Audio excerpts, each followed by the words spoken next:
time, President Donald Trump is ramping up his attacks on Harvard University, but as his administration moves to end federal funding for the school, students, faculty, and alumni are pushing back. NBC's Alice Barr has more from Washington.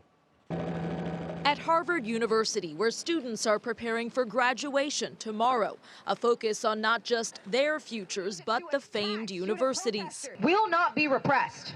Today, we can stand up and say no. Protests after the Trump administration directed federal agencies to review and cancel roughly $100 million worth of Harvard contracts, as President Trump seeks to cut all federal ties to the school. We give them billions of dollars, which is ridiculous. The administration accusing the university of liberal bias and not doing enough to fight anti-Semitism has already frozen billions in federal funds, launched investigations, and revoked Harvard's ability to enroll foreign students, though a federal judge temporarily blocked that move. The president also suggested shifting $3 billion in research grants to trade schools instead. Apprenticeships, electricians, plumbers, we need more of those in our country and less LGBTQ graduate majors from Harvard University. Harvard has refused to comply with demands to oversee its student admittance and faculty hiring processes,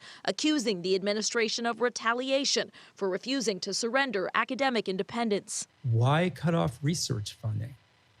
Sure, it hurts Harvard, but it hurts the country. And it's not just Harvard. An internal memo seen by NBC News shows the administration is ordering a halt to interviews with international students seeking visas to study in the U.S. as the State Department moves to expand social media screening of applicants.